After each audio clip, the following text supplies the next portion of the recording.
Megastar Chiranjeevi హీరోగా తెరకెక్కిన God father సినిమాలో తండ్రి మరణం తర్వాత చిరు ఆయన స్థానంలోకి ఎక్కడ వస్తారో అని నయన్ భర్త సత్యదేవ్ పావులు కదుపుతూ ఎమ్మెల్యేలను గుప్పిట్లో పెట్టుకుని రాజకీయం చేస్తాడు. అలా తనకు అందరి ఎమ్మెల్యేల సపోర్ట్ ఉంది అనుకున్న క్షణంలో చిరుకి విధేయత చూపించే ఎమ్మెల్యే ఒక్కొక్కరిగా సత్యదేవ్కి ట్విస్ట్ ఇవ్వడం గాడ్ ఫాదర్ చిత్రంలో హైలైట్ అవుతుంది. ఇప్పుడు గాడ్ ఫాదర్ కథ తెలంగాణ రాజకీయాల్లో కనిపిస్తుంది.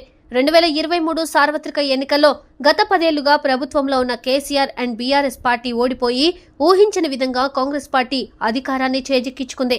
ఓటమి బాధతో ఉన్న కేసీఆర్ కి ఆ వెంటనే కాలు ఫ్రాక్చర్ కావడం, తిరిగి కోలుకొని పార్లమెంట్ ఎలక్షన్స్ లో పోటీ చేసి 0 స్థానాలతో ఢీలా పడింది.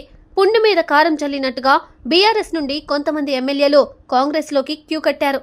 చాలా మంది తెరాస ఎమ్మెల్యేలు కాంగ్రెస్ తీర్థం తీసుకున్నారు. మరికొంతమంది కాంగ్రెస్ లో చేరబోతున్నారు అనుకున్న సమయంలో కాంగ్రెస్ లోకి వచ్చినట్టే వచ్చి మళ్లీ బీఆర్ఎస్ లోకి వెళ్లిపోయి ఒక ఎమ్మెల్యే రేవంత్ రెడ్డికి ట్విస్ట్ ఇచ్చారు.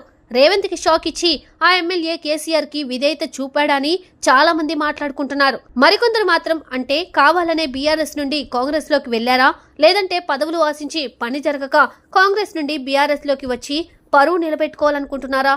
ఏది ఏమైనా చిరు గాడ్ ఫాదర్ సీన్ అయితే తెలంగాణ రాజకీయాల్లో కనిపించడం మాత్రం ఇంట్రెస్టింగ్ గా మారింది.